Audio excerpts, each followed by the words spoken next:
इस खौफनाक खेल की शुरुआत तब हुई जब एक लड़की जिसे पूरी क्लास ने सताया था, उसने एक ऐसी विश मांगी जिसने मौत का तांडव शुरू कर दिया।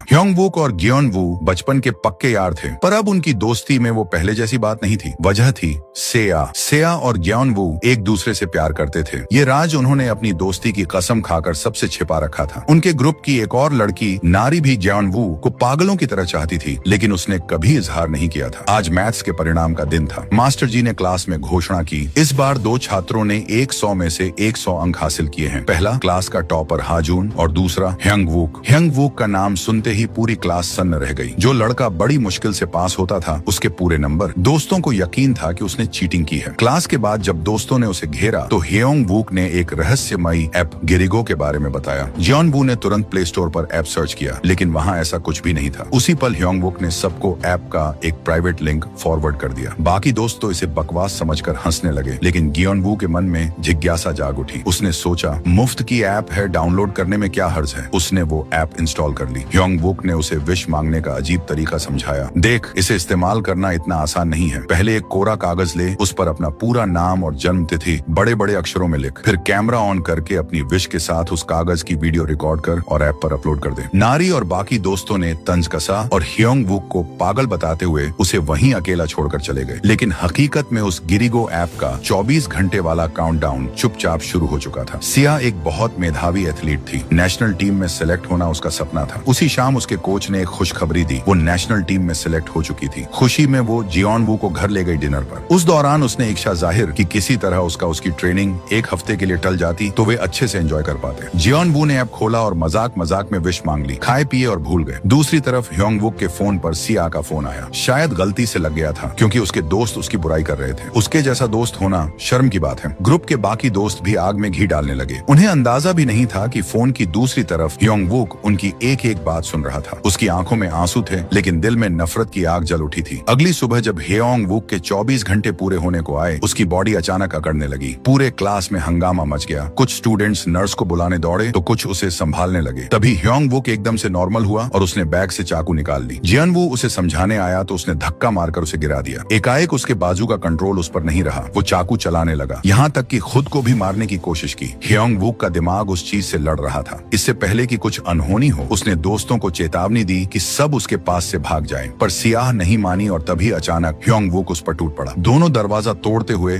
क्लास के गलियारे में जा गिरे। जैसे ही काउंटडाउन 0 हुआ, ह्योंग वुक बिजली की गति से खड़ा हुआ और खुद की गर्दन काट ली। सियाह चाहकर भी उसकी मदद नहीं कर सकी। पुलिस ने सबसे पूछताछ की। सीसीटीवी देखने के बाद यह मान लिया कि ह्योंग वुक ने अपनी जान खुद ली है। जब सियाह कपड़े बदलने गई तो उसकी नजर अपने बैग में लगे एक गिफ्ट पर पड़ी। वह गिफ्ट उसे ह्योंग वुक ने दिया था, जिसे देखकर उसे पिछली रात की बात याद आ गई। कभी ऐसा नहीं हुआ था कि सिया उसके बर्थडे पार्टी में न गई हो। आखिर वे बचपन के दोस्त जो थे। बड़ी मुश्किल से उसने ह्योंग वुक को समझाया कि कल वह ट्रेनिंग के लिए शहर से बाहर जाने वाली है, इसीलिए वह पार्टी में शामिल नहीं हो पाएगी। वह उसका गिफ्ट भी अपने साथ लाई थी। सिया से मिलने के बाद ह्योंग वुक को भी पूरा यकीन हो गया था कि फोन पर जो उसकी बुराई कर रही थी वो सिया नहीं हो सकती। अब सिया को भी यह बात बहुत अजीब लगी। आखिर उसकी आवाज में ह्योंग वुक से कौन बात कर रहा था? वर्तमान में सिया की कोच से मुलाकात होते ही उन्होंने अचानक उसकी एक हफ्ते की ट्रेनिंग कैंसिल कर दी। सिया का माथा ठनका। उसे याद आया कि जियोन वू ने ठीक यही विश मांगी थी। उसने घबराकर कोच से ट्रेनिंग जारी रखने की मिन्नत की, लेकिन तभी ऊपर से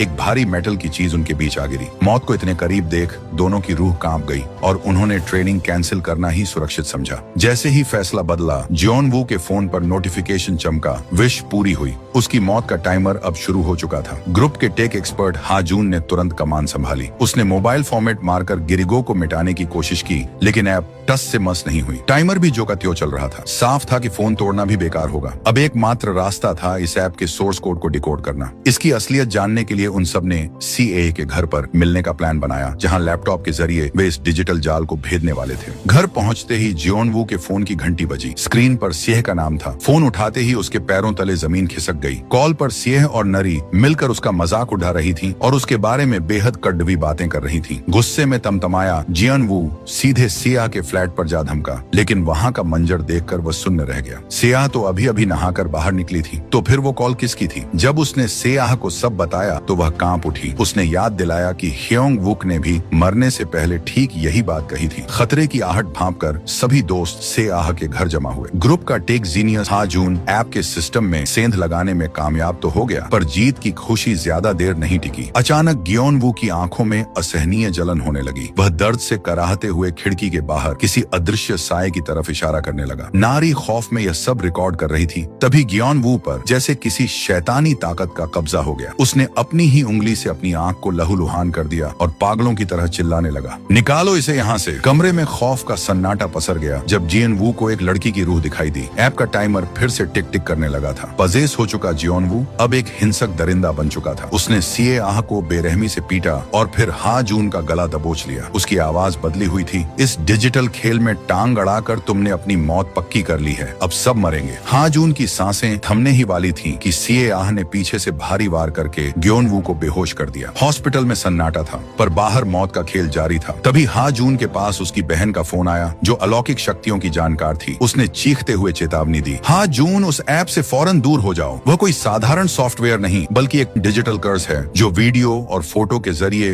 रूहों को कैद करता है। उसे आभास हुआ कि कोई बहुत बड़ी अनहोनी होने वाली है और उसने हा जून को तुरंत सेआह के पास जाने को कहा। वहां पहुंचते ही हा जून के होश उड़ गए। सेआह ने ग्योन वू की जान बचाने के लिए खुद को दांव पर लगा दिया था। उसने ऐप से विश मांगी थी, जियान वू को ठीक कर दो। सेआह का मानना था कि जब तक वह खुद उस शैतानी साए का सामना नहीं करेगी, वे इस मुसीबत का तोड़ नहीं ढूंढ पाएंगे। जैसे ही उसके फोन पर मौत का टाइमर शुरू हुआ, उधर जियोन वू की आंखें खुल गईं। मौत ने अब अपना अगला निशाना चुन लिया था। सेआह। एक तरफ नारी एक गुप्त मकसद से सेआह के सूने घर पहुंचती है। उसकी तलाश थी जियोन वू का वो फोन जो उस खौफनाक मंजर के दौरान वहीं गिर गया था। जब उसे फोन मिला तो उस पर मौत का काउंटडाउन 14 घंटे दिखा रहा था। पर असली झटका तो तब लगा जब नारी ने अपना फोन निकाला। उसके मोबाइल पर भी वही गिरिगो ऐप मौजूद थी। पर अजीब बात यह थी कि उसका टाइमर 21 घंटे पर थमा हुआ था। आखिर मौत की घड़ी रुक कैसे गई? और उससे भी ज्यादा रहस्यमयी बात यह हुई कि नारी के छूते ही जियोन वू के फोन का टाइमर भी फ्रीज हो गया। इस रहस्य के पीछे का सच अभी पर्दों में छिपा था। दूसरी तरफ हा जून अपनी दोस्त सेआह की जान बचाने के लिए उसे अपनी बहन के पास ले जा रहा था। लेकिन रास्ता इतना भयानक था कि टैक्सी ड्राइवर ने बीच जंगल के रास्ते में ही हाथ खड्डे कर दिए, जिसके बाद दोनों को पैदल ही अंधेरी पगडंडियों से गुजरना पड़ा। आखिरकार वे हाजून की बहन एलिस के घर पहुंचे, जहां उसके पति ने उनका स्वागत किया। तभी सिया के फोन पर जियोन वू की कॉल आई। वह कह रहा था, मैं आईसीयू से बाहर आ गया हूँ, तुम मुझसे मिलने क्यों नहीं आई? इससे पहले कि सिया जवाब देती, एलिस ने बाहर आकर उसे चेतावनी दी, फोन का जवाब मत देना। लेकिन देर हो चुकी थी। सिया का शरीर अकड़ गया और उस पर किसी काली साए का कब्जा हो गया। वह न हिल पा रही थी और न ही मोबाइल नीचे रख पा रही थी। एलिस ने तुरंत एक पवित्र रस्सी का इस्तेमाल किया और झटके से उसके हाथ से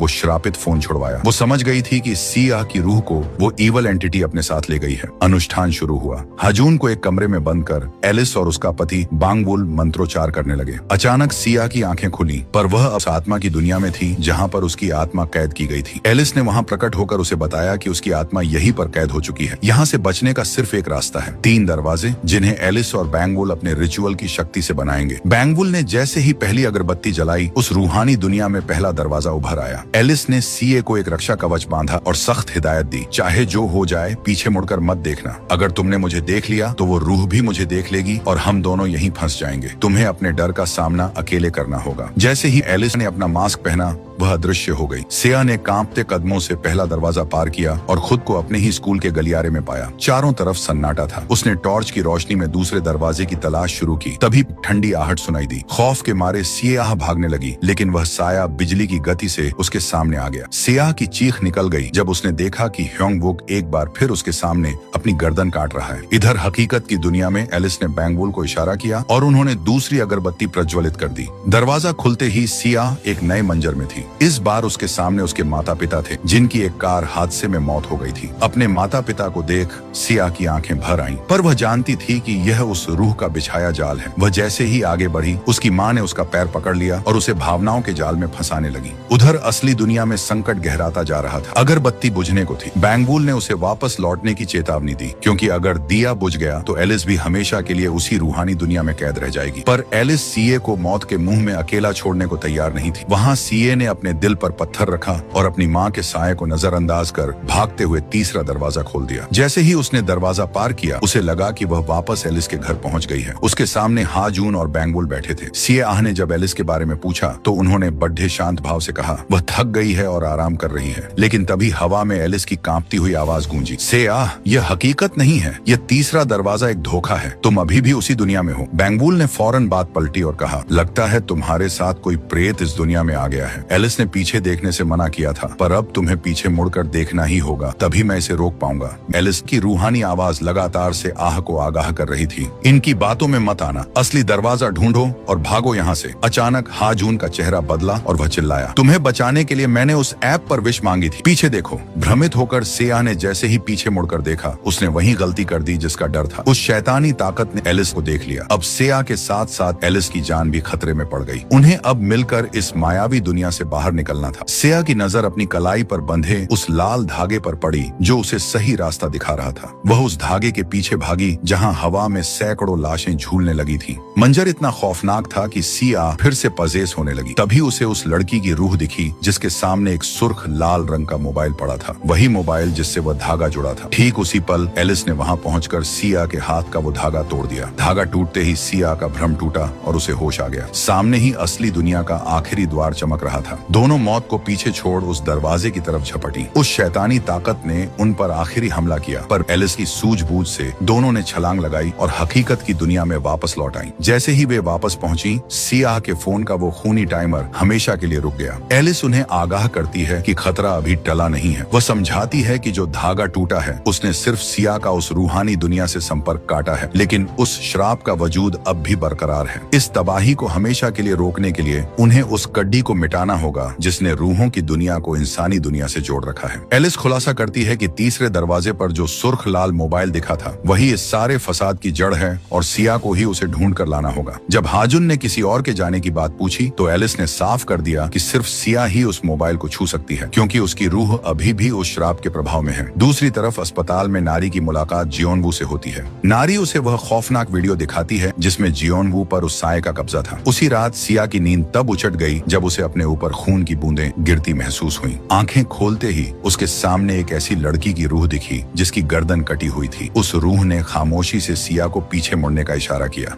जैसे ही सियाह ने पीछे देखा, वहाँ एक और लड़की का साया मौजूद था। खौफ के मारे सियाह की नींद खुल गई और उसने एलिस को इस डरावने सपने के बारे में बताया। सियाह का कहना था कि वहाँ एक नहीं बल्कि दो रूहें थीं। एलिस तुरंत समझ गई कि इस खूनी खेल के पीछे सिर्फ एक आत्मा नहीं बल्कि दो लोगों का श्राप जुड़ा हुआ है। अब बिना वक्त गंवाए सियाह, हाजुन और बैंगबुल उस लाल मोबाइल की तलाश में निकल पड़ते हैं, जबकि एलिस उनकी सलामती की दुआ करने के लिए घर पर ही रुक जाती है। उधर जियोनवू अपना फोन ढूंढने के इरादे से सियाह के सूने घर पहुंचता है, जहां नारी को पहले से मौजूद देखकर वह हक्का बक्का रह जाता है। नारी बहाना बनाती है कि वह अपना स्कूल बैग लेने आई थी। जियोनवू को अपना फोन कहीं नहीं मिलता तो वह नारी के मोबाइल में उस दिन की वीडियो बारीकी से देखता है जब वह पजेस हुआ था। उसे उम्मीद थी कि वीडियो में उसका फोन गिरते हुए कहीं दिख जाएगा, लेकिन काफी कोशिश के बाद भी उसके हाथ कोई सुराग नहीं लगता। उधर सच्चाई की तलाश में सियाह, हाजुन और बैंगबुल ने मिलकर ह्योंगबुक के लैपटॉप का कोना कोना छान मारा। हाजुन का दिमाग बिजली की तरह चल रहा था। उसने सीधे ब्राउजर हिस्ट्री के उन पन्नों को खोला जो एग्जाम से ठीक पहले के थे। वहाँ उसे एक गुमनाम चैटिंग ऐप का सुराग मिला जिसे ह्योंगबुक मरते दम तक इस्तेमाल कर रहा था। जैसे ही उन्होंने ऐप को एक्टिव किया, स्क्रीन पर एक अनजान नंबर से कॉल चमकने लगी। तीनों ने सांसें रोक ली और बिना आवाज किए कॉल रिसीव की। दूसरी तरफ से एक लड़का बदहवास होकर चिल्ला रहा था, कमीने, कहाँ गायब है तू? सब कह रहे हैं कि तू खत्म हो गया। ये सुनकर मेरी रूह कांप गई थी। हाजुन ने फुर्ती दिखाते हुए खुद को ह्योंगबुक बताकर मैसेज किया, इतना डरा हुआ क्यों है? वो चीज तैयार है क्या जिसकी बात हुई थी? लड़के ने तुरंत जवाब दिया, हाँ सब जुगाड़ हो गया है, बता कहाँ आना है? 1 घंटे बाद वे तीनों बताए गए पते पर पहुंचे। जैसे ही बैंगबुल ने उस लड़के को दबोचने की कोशिश की, वह हिरण की तरह चौकड़ी भरकर भागने लगा। वह एक पुरानी इमारत की छत पर जा चढ़ा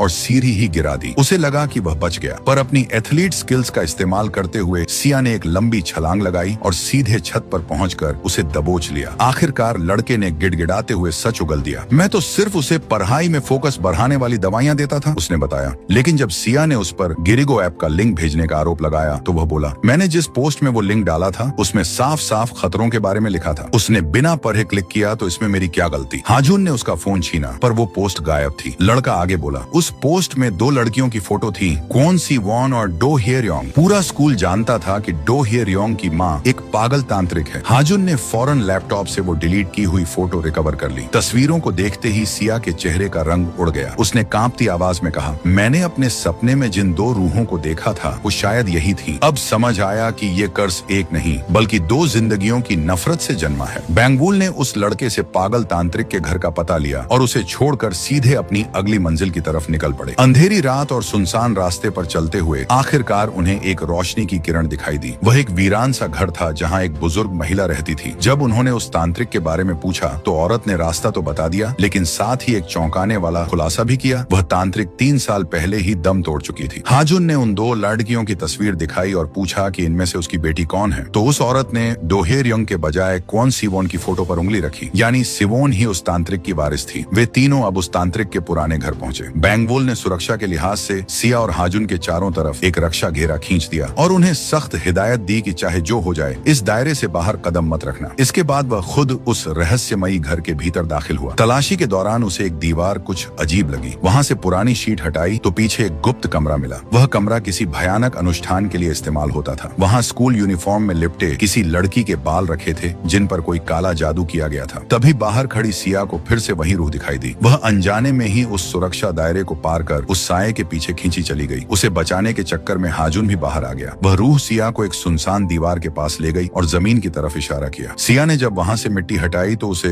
स्कूल यूनिफॉर्म के साथ एक पुरानी तस्वीर मिली जिसमें डो हियर योंग और क्वॉन सिवोन एक साथ थी। उन्होंने तुरंत एलिस को फोन किया और पूरी जानकारी दी। फोटो देखते ही एलिस ने पहचान लिया कि इस तस्वीर में जो खिड़की दिख रही है आत्मा की दुनिया में से वो जगह देख चुकी है। एलिस ने समझाया कि उन दोनों में से ही किसी ने उस लाल मोबाइल से उस खिड़की वाली जगह पर वीडियो रिकॉर्ड किया होगा और वही जगह इस श्राप का केंद्र है। अब उनका अगला मकसद उस वीडियो और उस लाल मोबाइल को ढूंढना था। सुराग की तलाश में सिया और हाजुन स्कूल पहुंचे और सर्वर रूम में जाकर गिरिगो ऐप से भेजे गए सारे वीडियो खंगालने लगे। अचानक उनकी आंखें फटी रह गईं जब उन्हें नारी का विष वाला वीडियो मिला। वीडियो में नारी कह रही थी, मैं 2 लोगों को मरते देखना चाहती हूँ, पहला हेयोंग वू और दूसरा मेरे पीछे बैठने वाला लड़का। सिया सन्न रह गई। अगर नारी ने मौत की विष मांगी थी तो वह अब तक सुरक्षित कैसे थी। तभी कहानी एक रात पीछे फ्लैशबैक में जाती है। हेयोंग वू की मौत से ठीक एक रात पहले नारी अपने दोस्तों के साथ एक क्लब में जश्न मना रही थी। बातों बातों में पता चला कि नारी बिना किसी वजह के हेयोंग वू से नफरत करती थी। उसने मजाक में अपने दोस्तों को गिरिगो ऐप के बारे में बताया, लेकिन तभी उसके एक दोस्त ने चेहरे पर गंभीरता लाते हुए कहा, ये कोई मजाक नहीं है नारी, यह ऐप वाकई काम करता है, लेकिन याद रखना जो भी इससे अपनी मुराद पूरी करवाता है उसे बदले में अपनी जान की कीमत चुकानी पड़ती है। ये सुनते ही पार्टी के शोर के बीच नारी के चेहरे पर मौत जैसा सन्नाटा छा गया। तभी उसका दोस्त ठहाका मारकर उसका मजाक उड़ाने लगा, तुम अभी भी बच्ची हो नारी, इन किताबी बातों को सच कैसे मान सकती हो। नशे और गुस्से के मेल ने नारी के दिमाग पर पर्दा डाल दिया। उसने आप देखा न था उसी वक्त फोन निकाला और गिरिगो ऐप पर अपनी नफरत उगल दी। मैं हेयोंग वूक और पीछे बैठे लड़के को अपनी नजरों के सामने मरते देखना चाहती हूँ। अगली सुबह जब वह स्कूल पहुंची तो मंजर देखकर उसके होश उड़ गए। हेयोंग वूक की मौत वाकई हो चुकी थी। उसी पल नारी के फोन की स्क्रीन चमकी जिस पर संदेश था, विश पूरी हुई। साथ ही मौत का 24 घंटे का काउंटडाउन शुरू हो गया। नारी खौफ से थर थर कांपने लगी। ठीक उसी समय जियोनवू की मुराद भी पूरी हो गई थी। बातों बातों में जब नारी ने अपना मोबाइल चेक किया तो वह दंग रह गई। उसका टाइमर अचानक रुक गया था। इस रहस्य की तह तक जाने के लिए वह अपनी उस सहेली के पास पहुंची जो उस रात पार्टी में साथ थी। वहां जाकर उसे एक और झटका लगा, उसका वह दोस्त भी मर चुका था। सहेली ने खुलासा किया कि यह श्रापित ऐप क्वॉन सिवोन नाम की लड़की ने तैयार किया था। क्वॉन सिवोन ने अपनी दोस्त डो हियर योंग को इस कदर बदनाम किया था कि उसने तंग आकर सुसाइड कर ली थी और बाद में क्वॉन सिवोन भी इसी ऐप की बलि चढ़ गई थी। उसने नारी को आगाह किया कि अगर इस जाल से निकलना है तो उसे डो हियर योंग नहीं बल्कि उस तांत्रिक की बेटी क्वॉन सिवोन के अतीत को खंगालना होगा। नारी को समझ आ गया कि उस दिन सिया के घर पर वह साया सिर्फ जियोनवू को नहीं बल्कि उसे भी दिखाई दे रहा था। जब सिया ने हॉस्पिटल में जियोनवू को बचाने के लिए विश मांगी तब नारी ने एक बहुत बड़े रहस्य से पर्दा उठा दिया। उसे समझ आया कि गिरिगो का खेल कैसे चलता है। जब कोई अपनी इच्छा मांगता है तो उसकी मौत की उलटी गिनती शुरू होती है, लेकिन अगर उस दौरान कोई दूसरा व्यक्ति नई विश मांग ले तो पहले वाले का टाइमर थम जाता है और दूसरे का शुरू हो जाता है। यही वजह थी कि नारी का टाइमर जियोनवू की विश पूरी होते ही रुक गया था और जियोनवू का टाइमर तब थमा जब सिया ने अपनी जान दांव पर लगाई। हालांकि टाइमर रुकने का मतलब यह नहीं था कि खतरा टल गया है। रूहों की दुनिया से उनका नाता अब भी जुड़ा हुआ था। तभी तो टाइमर रुकने के बाद भी नारी को वह साया दिख रहा था। उस रात नारी ने तय किया कि वह सिया को इस राज के बारे में बताएगी। उसने मैसेज टाइप किया, लेकिन सेंड करने से पहले ही उसने जियोनवू के फोन पर सीए आह के मैसेजेस देखे। उन मैसेजेस में लिखा था, मुझे वक्त रोकने का तरीका तरीका मिल गया है, पर नारी को इस बारे में कुछ मत बताना। यह पढ़कर नारी का खून खौल उठा और वह नफरत से भर गई। उसे लगा कि उसकी सहेली उसे धोखा दे रही है, पर हकीकत कुछ और ही थी। वह मैसेजेस से आहने नहीं, बल्कि वह शैतानी रूह भेज रही थी जो उनके बीच दरार डालना चाहती थी, ठीक वैसे ही जैसे उसने ह्योंग वुक और सिया के साथ किया था। नफरत की आग में जलती नारी ने वह मैसेज सेंड नहीं किया। वह सच जानने के लिए सिया के घर पहुंची, लेकिन वहां उसे कोई ठोस सुराग नहीं मिला। थकान के कारण वह वहीं बिस्तर पर लेट गई। तभी हवा में तैरता एक बारीक लाल धागा रहस्यमयी तरीके से उसकी आंख में समा गया। अगली सुबह जब दरवाजे पर दस्तक हुई तो सामने जियोनवू खड़ा था। उसने नारी को एक चौंकाने वाली बात बताई। उस रात मैंने यहाँ एक लड़की की रूह देखी थी जिसके चेहरे के दाईं ओर गहरा जख्म था और उसने हमारे स्कूल की ही ड्रेस पहन रखी थी। जियोनवू ने नारी को चुपके से स्कूल चलने के लिए मनाया ताकि वे उस रूह की पहचान कर सकें। कहानी वापस वर्तमान में लौटती है। उसी रात जब सिया और हाजुन सर्वर रूम में सबूत ढूंढ रहे थे, ठीक उसी वक्त नारी और जियोनवू अंधेरे का फायदा उठाकर स्कूल के नर्स ऑफिस में दाखिल हुए।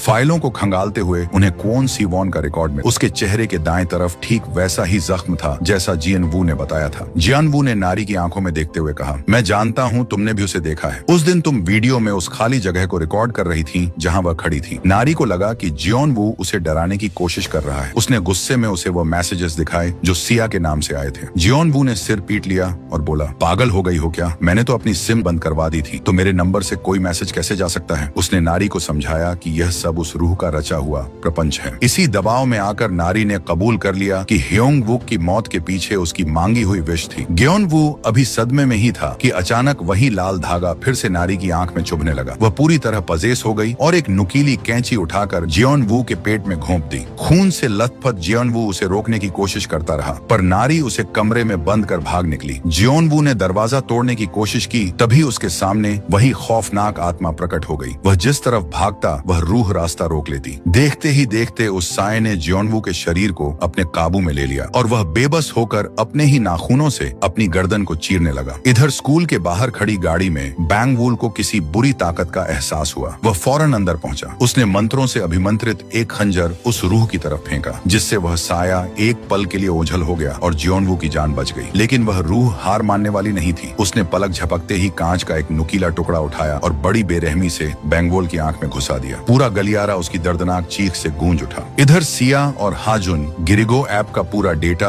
और वीडियो अपनी पेन ड्राइव में सेव कर लेते हैं। तभी अचानक पूरे स्कूल की बिजली चली गई। उसी अंधेरे में बैंगवूल का सामना फिर उस रहस्यमयी रूह से होता है। यहीं से कहानी अतीत में मुड़ती है, 4 साल पीछे। दो हायरयोंग अपनी दोस्त क्वॉन सीवॉन को स्कूल ले जाने के लिए उसके घर पहुंची हैं। वहां उसकी मुलाकात क्वॉन सीवॉन की तांत्रिक माँ से हुई। पता चला कि क्वॉन सीवॉन अपनी माँ के डरावने कामों की वजह से उनसे नफरत करती थी और अलग रहती थी, लेकिन उस तांत्रिक में जरूर कोई अलौकिक शक्ति थी। उसने हेरयोंग की आंखों में बचपन से मौजूद अजीब लाल निशान को अपनी विद्या से तुरंत गायब कर दिया। हेरयोंग बेहद खुश हुई और सीधे उस वीरान इमारत में पहुंचती है जहां क्वॉन सीवॉन रहती थी। फिर दोनों साथ स्कूल के लिए निकल चली। दो हेरयोंग एक हंग नाम के लड़के को पसंद करती थी, लेकिन ना तो खुद उसे बताती और ना ही क्वॉन सीवॉन को बताने देती थी। क्लास खत्म होने के बाद क्वॉन सीवॉन अपने क्लब चली जाती है। वो एक बेहद होनहार कोडिंग की जानकर थी। इधर डो हेरयोंग घर लौटते वक्त फिर से सिवोन की माँ के जाल में फंस जाती है। तांत्रिक उसे बहला फुसलाकर अपने उसी सीक्रेट रिचुअल वाले कमरे में ले गई। दो हायरयोंग को वहाँ का रहस्यमयी माहौल और तांत्रिक चीजें बड़ी दिलचस्प लगने लगी। उसकी दिलचस्पी देख तांत्रिक उसे अपनी पसंद की कोई भी चीज उठाने को बोली। दो हायरयोंग की नजर एक अजीब सी गुड़िया पर जा टिकी। तांत्रिक उसे समझाई कि यह डोलमी है, एक ऐसी गुड़िया जिससे किसी भी इंसान को कठपुतली की तरह नचाया जा सकता है। वह दो हायरयोंग को इसका खौफनाक तरीका बताई, जिस पर काबू पाना हो उसके बाल या नाखून रेशम के धागे से इस पर बांध दो, फिर इस पर इंसान जैसी आंख नाक बनाओ, उसका नाम और जन्म तिथि लिखो और तब तक अपना खून चढ़ाओ जब तक धागा सुर्ख लाल न हो जाए। दो हेरयोंग बड़े गौर से इन काली शक्तियों के बारे में सुन रही थी। दूसरी तरफ कोडिंग क्लब में क्वॉन सीवॉन और उसके साथी एक प्रतियोगिता के लिए नया ऐप बनाने की कोशिश कर रहे थे। जब थीम की बात आई तो एक लड़के ने सुझाव दिया, क्यों न हम एक ऐसा ऐप बनाएं जो लोगों की इच्छाएं पूरी करे, कुछ जादू टोने और तांत्रिक विद्या जैसा। ये सुनते ही क्वॉन सीवॉन का खून खौल उठा। अपनी माँ के काम से उसे इतनी चिढ़ थी कि वह गुस्से में सब कुछ छोड़कर वहाँ से बाहर निकल गई। सीधे अपनी माँ के घर पहुँचती, जहाँ उसने देखा कि डो हेयरयोंग उसकी माँ के साथ रिचुअल कर रही थी। वह तुरंत डो हेयरयोंग पर चीखते हुए इल्जाम लगाने लगी, क्या तुम मेरी माँ के तांत्रिक होने का सच पूरे स्कूल में फैलाकर मुझे नीचा दिखाना चाहती हो? डो हेयरयोंग उसे यकीन दिलाने की कोशिश करती है कि ऐसा कुछ नहीं है। तभी क्वॉन सिवॉन एक अजीब सी बात पूछती है, क्या तुमने कभी सुना है कि कागज पर अपना नाम और जन्म तिथि लिखकर कोई मुराद मांगी जा सकती है? डो हेयरयोंग ने सिर हिलाकर मना कर दिया, जबकि उसे कुछ देर पहले ही तांत्रिक ने यह सब बताया था। क्वॉन सिवॉन नफरत में भरी हुई थी। उसने गुस्से में कहा, मैं चाहती हूँ कि मेरी माँ मर जाए। उसने एक कागज पर अपनी पहचान लिखी और यह खौफनाक विश मांगी। फिर उसने डोही से उसकी ख्वाहिश पूछी। डो हेयरयोंग ने शर्माते हुए हंग का नाम लिया। फिर उसने भी अपनी विश लिखी, लेकिन इस दौरान क्वॉन सिवॉन की वीडियो रिकॉर्ड कर ली, जिसमें वो हंग को पाने की बात कर रही थी। उन दोनों के लिए यह महज एक बचकाना मजाक था। अगली रात जब क्वॉन सिवॉन की माँ घर लौटी तो उसने सिवोन को बाहर जाते देखा। जैसे ही वह अपने रिचुअल वाले कमरे में दाखिल हुई, उसके पैरों तले जमीन खिसक गई। क्वॉन सिवॉन ने वहाँ की हर चीज को तहस नहस कर दिया था। तांत्रिक दुनिया की मर्यादा टूट चुकी थी और वह बुरी तरह घबरा गई। अचानक काली शक्तियों का प्रकोप शुरू हुआ। खिड़की पर पक्षियों ने हिंसक हमला बोल दिया। जिस शक्ति की वह पूजा करती थी, वह अब उसकी बेटी की जान की दुश्मन बन गई थी। शामन की नाक से खून बहने लगा। वह समझ गई कि क्वॉन सिवॉन ने मौत को बुलावा दे दिया है। उधर क्वॉन सिवॉन जब कोडिंग कर रही थी, तभी रहस्यमयी और जहरीले कीड़े उसकी तरफ बढ़ने लगे। अपनी बेटी को बचाने के लिए तांत्रिक ने आखिरी दांव खेला। उसने बेटी की यूनिफॉर्म, उसके बाल और फोटो लेकर एक आत्मघाती अनुष्ठान शुरू किया। उसका मकसद था कि क्वॉन सिवॉन की गलती की साह वह खुद भुगते। रिचुअल पूरा होते ही उसने उस कमरे को हमेशा के लिए सील कर दिया और क्वॉन सिवॉन की तरफ बढ़ा रहे वो कीड़े अचानक गायब हो गए। अगली सुबह जब डोही वहाँ पहुंची तो उसने देखा कि शामन पागलों की तरह सिवोन की यूनिफॉर्म को जमीन में दफन कर रही थी। उसकी हालत बेहद खौफनाक थी। डो हेयरयोंग को देखकर वो उसके पास गई और उसे एक सुरक्षा ताबीज थमाते हुए कहा, इसे बिना बताए क्वॉन सिवॉन के बैग में रख देना। बेटी के हिस्से का दर्द और श्राप अब उसके शरीर को अंदर से खोखला कर रहा था। उसने डो हेयरयोंग को वहाँ से जाने के लिए कहा और जैसे ही उसकी नजर हटी, तांत्रिक ने वहीं दम तोड़ दिया। स्कूल पहुँचते ही डो हेयरयोंग क्वॉन सिवॉन को उसकी माँ की हालत बताने के लिए तड़प रही थी, लेकिन उसने अपनी जुबान पर लगाम लगा ली। वह जानती थी कि क्वॉन सिवॉन अपनी माँ के सच को दुनिया की नजरों से छिपा कर रखना चाहती है। इसलिए उसने तांत्रिक के दिए हुए उस सुरक्षा ताबीज को चुपके से क्वॉन सिवॉन के बैग में डालने की कोशिश की तो उसने उसे रंगे हाथों पकड़ लिया। नफरत में अंधी क्वॉन सिवॉन ने बिना सोचे समझे उस ताबीज के टुकड़े टुकड़े कर दिए। पर जैसे ही डो हेयरयोंग क्वॉन के मुंह से निकला कि यह ताबीज उसकी माँ ने भेजा था, सन्नाटा छा गया। यह खबर आग की तरह पूरे स्कूल में फैल गई। सिवोन की असलियत सबके सामने थी कि वह उसी पागल तांत्रिक की औलाद है। अपनी साख गिरते देख उसने एक बेहद घटिया चाल चली। अपना बचाव करने के लिए डो हेयरयोंग क्वॉन की वह पुरानी वीडियो सबके सामने चला दी, जिसमें वह हंग के लिए अपनी भावनाओं का इजहार कर रही थी। देखते ही देखते वह क्लिप पूरे स्कूल में वायरल हो गई। डो हेयरयोंग को सरेआम जलील किया गया और हंग ने तो दरिंदगी की सारी हदें पार करते हुए उसे सबके सामने बेरहमी से पीटा। अपमान की आग में जलती डो हेयरयोंग ने जाते जाते हंग के कोट से उसका नेम टैग नोच लिया। उसी रात प्रतिशोध के जुनून में डूबी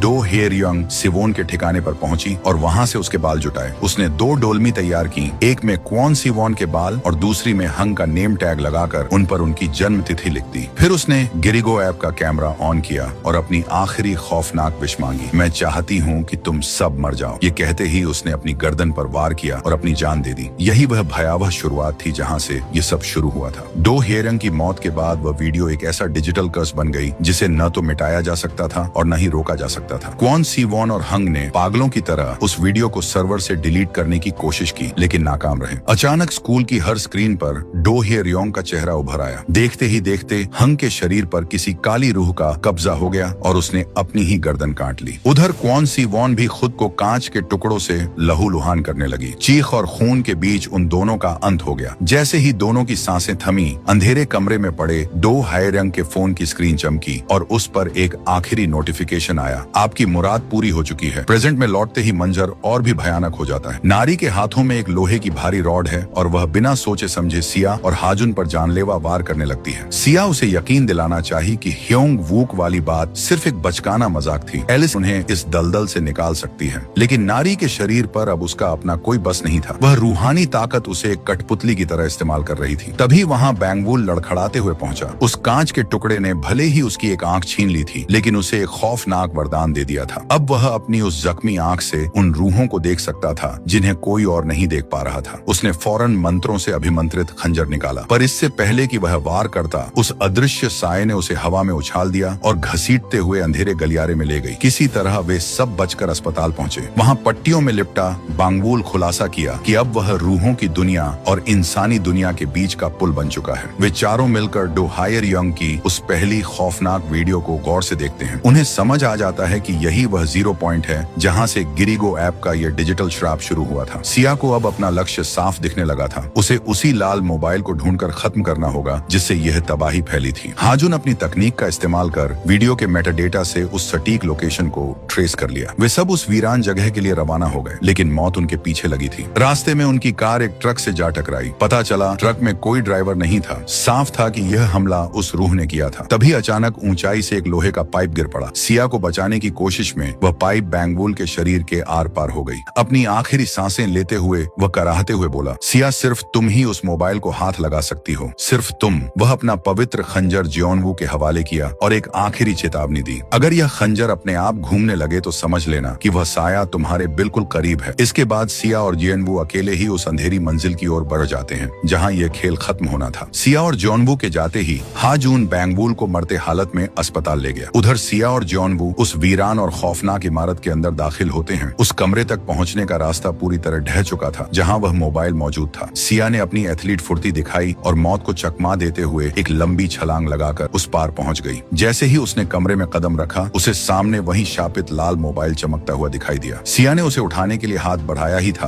कि अंधेरे से निकलकर पजेज नारी ने उस पर हमला बोल दिया। नारी एक कट्टर से सिया का गला रेतने की कोशिश करने लगी। यह देख जियोनवू भी जान हथेली पर रखकर उस कमरे में कूद पड़ा। तभी एलिस के पति का दिया हुआ वह खंजर पागलों की तरह घूमने लगा। जियोनवू को लगा कि सामने खड़ी नारी ही वह रूह है। उसने तुरंत उस पर खंजर से वार कर दिया, जिससे नारी की पकड़ ढीली पड़ गई और सिया आजाद हो गई। सिया ने फुर्ती से वह मोबाइल उठा लिया। उसने जख्मी नारी के पास जाकर भावुक होकर कहा, नारी हमारे साथ चलो, अब सब ठीक हो जाएगा। लेकिन नारी फिर से उसी काली शक्ति के काबू में आ गई और उसने झटके से सिया की कलाई पर बंधा वह रक्षा कवच तोड़ दिया। धागा टूटते ही सुरक्षा का घेरा खत्म हो गया। अचानक सिया का शरीर अकड़ने लगा और वह पजेस होने लगी। तभी उसके फोन पर एलिस की कॉल आई, जिसने जियोनवू को चिल्लाकर कहा कि सिया को तुरंत उसके पास लेकर आओ। पलक झपकते ही मंजर बदल गया। सिया को होश आया तो वह स्कूल में थी। उसके सारे दोस्त साथ थे और गिरिगो ऐप भी गायब हो चुका था। ऐसा लग रहा था जैसे सब कुछ ठीक हो गया है, मगर सिया का मन बेचैन था। जैसे ही उसने खिड़की से बाहर देखा, उसकी रूह कांप गई। वह समझ गई कि यह सब एक छलावा है और वह फिर से आत्माओं की उस काली दुनिया में कैद हो चुकी है। तभी उस मायावी दुनिया में नारी ने फिर से उस पर जानलेवा हमला कर दिया। हकीकत की दुनिया में जियोनवू बेहोश सिया को लेकर एलिस के घर की तरफ भाग रहा था। रास्ता भटकने पर उसने सिया को जमीन पर लिटाया और घर ढूंढने लगा। तभी पैर फिसलने से वह एक गहरी खाई में गिरने लगा। उसने एक पेड़ की टहनी पकड़कर खुद को संभाला। ऊपर लेटी हुई सिया अचानक एक डरावनी हंसी हंसने लगी। उसकी आवाज बदली हुई थी, जितना मर्जी जोर लगा लो, सिया अब कभी वापस नहीं आएगी। जियोनवू ने हिम्मत नहीं हारी। वह किसी तरह ऊपर चढ़ा और सिया को उठाकर एलिस के घर पहुंचा। एलिस ने फौरन उस लाल मोबाइल पर तांत्रिक मंत्र पढ़ने शुरू किए, लेकिन रिचुअल का सिया पर कोई असर नहीं हुआ। एलिस का चेहरा सफेद पड़ गया। वह समझ गई कि यह वह असली मोबाइल नहीं है जिस पर श्राप लगा है। उधर रूहानी दुनिया में नारी जैसे ही सिया की जान लेने वाली थी, तभी एक तीर हवा को चीरता हुआ आया और नारी को पीछे धकेल दिया। एलिस खुद अपनी रूह को दांव पर लगाकर सिया को बचाने के लिए उस परछाइयों की दुनिया में दाखिल हो चुकी थी। एलिस सिया को सचेत करती है कि वह लाल फोन महज एक छलावा था, असली श्राप तो कहीं और है। वह कहती है कि उन्हें जल्द से जल्द पोर्टल बनाकर यहाँ से निकलना होगा, क्योंकि इंसानी रूहें इस परछाइयों की दुनिया में अधिक समय तक नहीं टिक सकती। तभी उनके सामने डो हियर योंग का साया प्रकट होता है। वह किसी दुश्मन की तरह नहीं, बल्कि एक मार्गदर्शक की तरह सर्वर रूम की ओर इशारा करती है। तब जाकर यह खौफनाक राज खुलता है। गिरिगो ऐप डो हायर योंग ने नहीं, बल्कि कोडिंग में माहिर क्वोन सिवोन ने बनाया था। जब डो हियर योंग ने नफरत में आकर सिवोन पर हमला किया था, तब अपनी आखिरी सांसें लेते हुए क्वोन सिवोन ने भी उसी ऐप पर एक प्रतिशोधी विश मांगी थी। क्वोन सिवोन का श्राप दोहरा दिया जाए। इसी वजह से क्वोन सिवोन अब लोगों को उसी तरह तड़पा कर मार रही थी जैसे डोही ने उसे मारा था। डो हियर योंग की रूह दरअसल सिया को यही चेतावनी देने की कोशिश कर रही थी। एलिस सिया से कहती है, तुम्हें हर हाल में क्वोन सिवोन का असली मोबाइल ढूंढना होगा, तब तक मैं यहाँ रिचुअल के जरिए उसे उलझाए रखूंगी। एलिस उसे अपना सुरक्षा कवच दे देती है ताकि रूहें उसे देख न सकें। एलिस खुद डो हियर रंग का रूप धरकर सिवोन के सामने खड़ी हो जाती है। मौके का फायदा उठाकर सिया सर्वर रूम में दाखिल होती है। वहाँ उसे एक गुप्त दरवाजा मिलता है जिसे तोड़कर वह अंदर बरहती है, पर तभी पीछे से पजेस्ड नारी उस पर काल बनकर टूट पड़ती है। सिया उसे समझाने की कोशिश करती है, नारी तुमने जो जो किया वो अनजाने में हुआ, होश में आओ। लेकिन नारी के सिर पर खून सवार था। उसने बेरहमी से सिया के पेट पर वार किया। इस संघर्ष में नारी की जान चली गई। उधर सिवोन को एहसास हो जाता है कि डोही के रूप में खड़ी औरत एक फरेब है। वह एलिस पर हमला करती है। एलिस तीर चलाती है पर सिवोन हवा में गायब हो जाती है और अचानक पीछे से आकर एलिस के हाथ में कटर घोंप देती है। इससे पहले कि सिवोन एलिस को खत्म करती, असली डोही की रूह बीच में आकर उसे रोक लेती है। सिवोन चीखती है, यह सारा फसाद तुम्हारी वजह से शुरू हुआ था। इसी गहमा गहमी में एलिस अपनी पूरी ताकत लगाकर एक तीर सिवोन के शरीर के पार कर देती है। लेकिन वह तीर इतना गहरा था कि एलिस खुद भी उससे जख्मी हो जाती है। उसी समय सिया को सर्वर रूम के फर्श पर सिवोन का नाम और जन्म तिथि मिलती है। वही 0 पॉइंट था। वहीं उसे सिवोन का वह शापित मोबाइल मिल जाता है। सिया मोबाइल लेकर एलिस की तरफ भागती है। एलिस तीर से निशाना साधती है पर चोट की वजह से उसका निशाना चूक जाता है। अंत में सिया वही अभिमंत्रित तीर उठाती है और पूरी ताकत से सिवोन के मोबाइल के बीचों बीच उतार देती है। जैसे ही मोबाइल की स्क्रीन टूटती है, सिवोन का साम्राज्य ताश के पत्तों की तरह ढह जाता है। डिजिटल श्राप का अंत होते ही सिया और एलिस वापस अपनी दुनिया में लौट आती हैं। सब कुछ शांत हो जाता है। कुछ समय बाद सिया जॉनवू और हाजून हनवुक की कब्र पर जाकर उसकी आत्मा की शांति के लिए प्रार्थना करते हैं। सिया के मन में एक टीस थी, नारी की रूह हमेशा के लिए उसी धुंधली दुनिया में भटकती रह गई। कहानी के सुखद अंत में एलिस का पति भी स्वस्थ होकर वापस लौट आता है और इसी के साथ गिरिगो ऐप का ये खूनी खेल हमेशा के लिए दफन हो जाता है।